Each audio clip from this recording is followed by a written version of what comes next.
Hello friends, last form వీడియోలో మేము ఏమేమి హార్వెస్ట్ చేసామో చూపించాను కదండి. ఈ వీడియోలో మేము ఏమేమి వర్క్ చేసామనేది, ఏమేమి విత్తనాలు నాటామనేది మీకు చూపిద్దాం అనుకుంటున్నానండి. ఇదేం చూపిస్తున్నానంటే అమ్మ వాళ్ళ ఇంటికి ఆనుకొని కొంచెం స్పేస్ ఉంటే ఇలా సెట్ చేసామండి. ఇలా ఎందుకు సెట్ చేసామంటే కోళ్ళు వస్తాయి కాబట్టి గ్రీన్ మ్యాట్ వేసి ఇలా సెట్ చేసాం. ఇంకా ఈ స్పేస్ చూడండి ఎంత ఉందో. ఈ స్పేస్లో మేము ఇప్పుడు విత్తనాలు ఎక్కువ నాటుదామని ప్లాన్ చేస్తున్నామండి. చూడండి, ఇదంతా నార్లు పోయడానికే ఉపయోగించుకుంటున్నాము. ఇంక ఇది ఎందుకు తెచ్చామంటే దీంతో ఇలా నాటడానికి కొంచెం మట్టిని గుల్ల చేసేదానికి ఉపయోగపడుతుందని అది తీసుకొని వచ్చి అలా చేసి మీకు చూపిస్తాను ఈ వీడియోలో ఎలా చేస్తామనేది. ఇంక ఇక్కడ మా పెద్ద బాబు, చిన్న బాబు, మా అమ్మ, వరుణ్ ఏం చేస్తున్నారంటే ఇక్కడ ఈ రాళ్ళు, పెద్ద పెద్ద రాళ్ళు భూమిలోకి అలా ఉండిపోయినాయండి. అయితే మా చిన్నబాబు ఆ గడ్డపారతోటి వాటిని లేపి పక్కన పెడితే మా పెద్ద బాబు వచ్చేసి ఆ పక్కన పడేస్తున్నాడండి. అంటే చూడండి అలా పడేస్తున్నాడు. పక్కన వేయమని చెప్తుందమ్మ. మేము ఇంత మొత్తంలో ఎక్కువ సీడ్స్ ఎందుకు వేస్తున్నామో మీకు ఫర్దర్ వీడియోస్లో అర్థమవుతుందండి. ఇవన్నీ మొలకలు వచ్చి మీకు అంతా ఒకసారి అప్డేట్ చూపించినాక మీకు చెప్తానండి ఎందుకనేది. ఇంక ఈసారి అయితే మా చిన్నోడు, పెద్దోడు ఇద్దరు కూడా నాకు హెల్ప్ చేశారండి. ఇలా అన్నీ తీసి పడేసి ఆ భూమినంతనే అలా సెట్ చేసేసారు. చూడండి, ఇంకా ఇలా చెయ్యాలి అని చెప్పి పిల్లలకి చెప్తుందండి.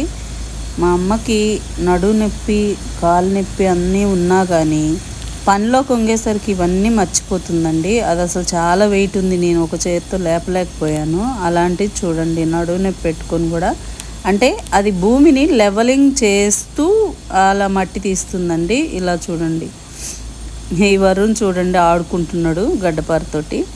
ఇంకా మా అమ్మ చేసేది చూసి మా చిన్నబాబు వచ్చి హెల్ప్ చేస్తున్నాడండి.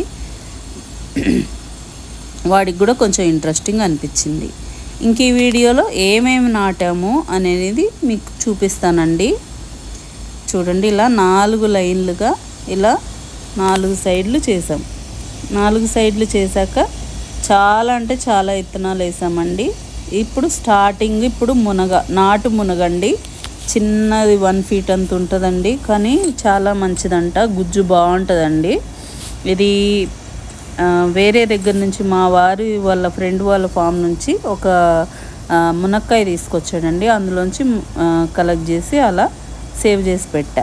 ఇది అక్షయ పాత్ర సొరంట అండి. అంటే ఎక్కువ మొత్తంలో వస్తాయి అని చెప్పి లైట్ వెయిట్ టెర్రస్ గార్డెన్ నుంచి తెప్పించానండి. అలా వరుసగా మూడు సైడ్లు పెట్టు అని చెప్పి అలా వరుణ్కి చెప్తున్నానండి, అడ్డంగా పెట్టమని. వాడు అలా పెడుతున్నాడు.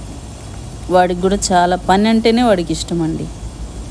ఇంకా నెక్స్ట్ ఏం వేసామంటే బెండకాయలు, ఎర్రాకుల గోంగూర, నార్మల్ ఎర్ర గోంగూర, నాటు గోంగూర, మళ్ళీ ఇవేంటంటే గోరుచుక్కుళ్ళు అండి. గోరుచుక్కుళ్ళు వేస్తుందమ్మ. ఇంకా బెండలు అయితే 1.5 లైన్ అంతా బెండలు వేసామండి. బెండలు ఏంటంటే అది ఎక్కువ హార్వెస్ట్ ఒక చెట్టు నుంచి రాదు కాబట్టి బెండలు వేస్తున్నాను. ఇంక ఇదంతా చుక్కకూర అండి. చుక్కకూర, తోటకూర, మేము వేసిన దాంట్లో చుక్కకూర, తోటకూర, ఇంకా ఎర్రాకుల గోంగూర, మునగ, బెండ, సొర, నేతి బీరలో ఒక వెరైటీ మన ఇంట్లో బిల్డింగ్ పైన టెర్రస్ గార్డెన్ పైన ఉంది కదండి, ఇంకొక వెరైటీ వేయించాను. ఇంకంతే అండి. ఈరోజు ఇలా చేసామండి. సండే రోజు, సాటర్డే వచ్చాము. సాటర్డే వచ్చి సండే ఈరోజు పని చేసుకొని ఇలా ఇదిగోండి రితన్య కూడా వేస్తుంది. తనకు కూడా ఇంట్రెస్ట్ ఇలా విత్తనాలు వేయాలంటే. ఇవన్నీ బెండలు వేస్తుందండి తనేమో. దీనికైతే ఫార్మింగ్ మీద బాగా ఇంట్రెస్ట్ ఉందండి. ఇంకందరూ కూడా వాళ్ళ మేనత్త అలవాట్లు వచ్చినాయి, వాళ్ళ మేనత్త బుద్ధులు వచ్చినాయి అని అనుకుంటున్నారంట. ఇలా అండి, ఇలా గడిచిపోయిందండి ఆదివారం. ఇదంతా క్లీన్ చేసి ఇదంతా సెట్ చేసేసరికి ఒక పూట టైం పట్టింది. ఇంకింతే అండి. ఈ వీడియో కనుక మీకు నచ్చినట్లయితే please like, share and subscribe. Thanks for watching. Bye అండి.